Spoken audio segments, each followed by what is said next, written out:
Kabanata 26. Ang tukso ni Jesus. Sa ilalim ng nakakapasong araw, sa walang katapusang, tiwangwang na kahabaan ng ilang, si Jesus ay lumakad na mag-isa. Ang kanyang silweta ay tumatama sa mga gintong buhangin.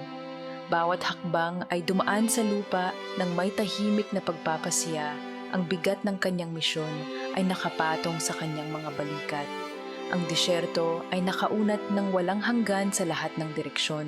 Ang katahimikan nito ay malawak at hindi sumusuko, na bumabalot sa kanya tulad ng isang solemne na tabing. Tanging ang mahinang langut-ngut ng palipat-lipat na mga butil sa ilalim ng kanyang mga paa at ang mahinang buntong hininga ng hangin ang nakagambala sa katahimikan. Ang walang humpay na araw ay nagpasilaw sa kanyang mukha na nagpapatingkad sa tahimik na lakas sa kanyang mga mata, isang apoy na hindi ng pagdurusa kundi ng walang tigil na layunin.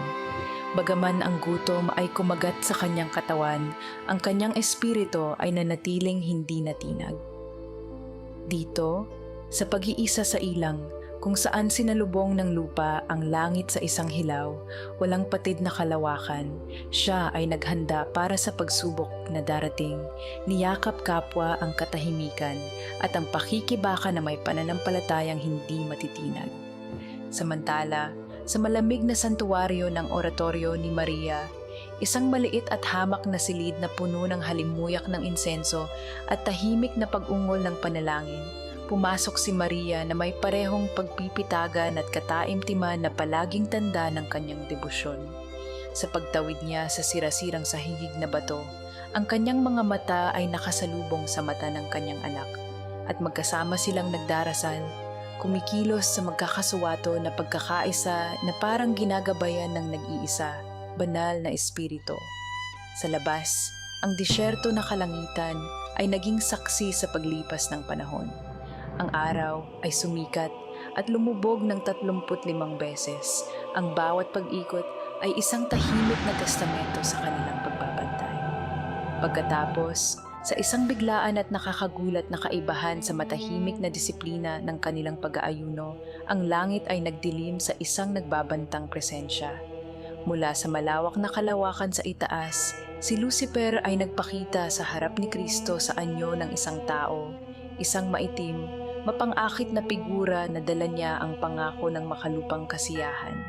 Sa isang mapanuksong ngiti, tinuya ni Lucifer, "Kung ikaw ang anak ng Diyos, utusan ang mga batong ito na maging tinapay." Ang kanyang tinig ay tumulo ng panunuya habang nag-aalok siya ng pagkain at inumin na tinutukso si Jesus na talikuran ang kanyang espiritual na pagkagutom.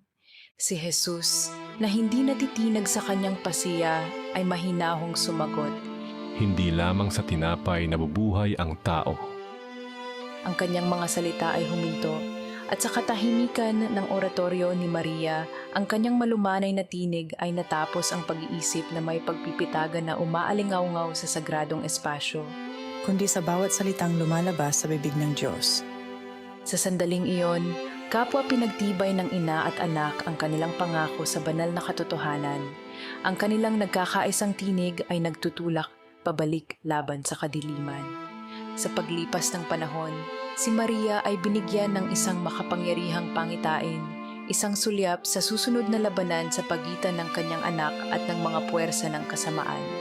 Sa loob nito, nakita niya si Jesus na pinahintulutan ng kanyang sarili na dalhin ni Lucifer at ng kanyang mga demonyo sa Jerusalem.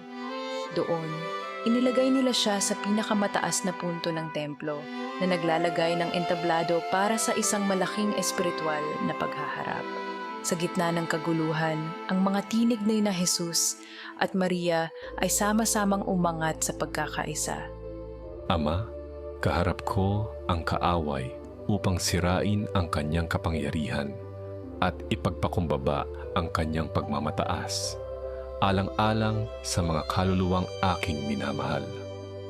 Ang kanilang mga salita na puno ng lakas at pagmamahal ay umaling-aungaw tulad ng isang sagradong awit na nagpapahayag ng labanan na malapit ng maganap.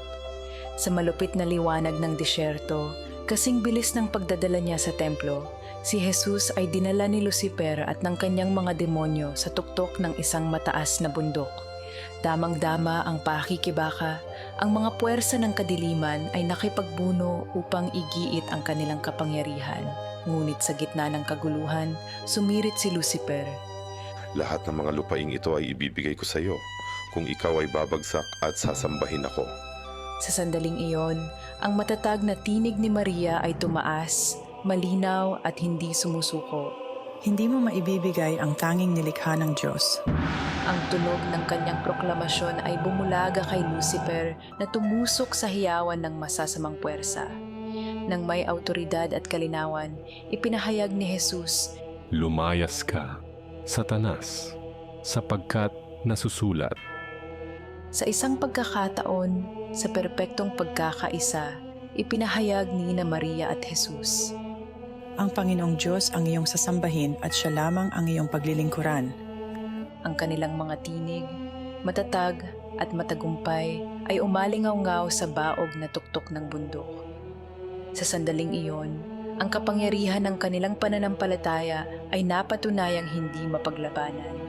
Si Lucifer at ang kanyang mga demonyo ay itinapon sa pinakamalalim na kalaliman ng impyerno. Ang kanilang maitim na anyo ay dinurog at inilibing sa hindi sumusukong mga yungib, hindi kumikibo sa loob ng 3 mahaba at tahimik na araw. Sa pag-aayos ng alikabok ng labanan, ang eksena ay nawala sa mainit at mapayapang liwanag ng oratoryo ni Maria. Doon, sa tahimik na resulta ng tagumpay, nagsimulang gumawa si Maria ng mga himno ng papuri at kaluwalhatian. Ang kanyang panulat ay sumasayaw sa pergamino habang itinala niya ang pagtatagumpay ng kanyang anak laban sa mga puwersa ng kadiliman. Sa isang kalapit na santuwaryo, nakiisa si Jesus sa maraming mga anghel upang umawit ng mga awit ng tagumpay, mga himig ng pag-asa at pagpapalaya na umakyat sa langit, na umaalingaw-ngaw sa walang hanggang pangako na tanging ang banal ang makapagbibigay. Kaya, sa gitna ng malupit na pag-iisa ng disyerto at ang sagradong lapit ng panalangin, ang labanan sa pagitan ng liwanag at kadiliman ay naganap at nanalo. Sa pagkakaisa ng kanilang mga puso at sa kapangyarihan ng kanilang pananampalataya, ipinakita ni Maria at Jesus na walang puwersa ang mananaig laban sa walang hanggang pag-ibig ng Diyos, isang katotohanang aalingaw-ngaw hanggang sa kawalang hanggan.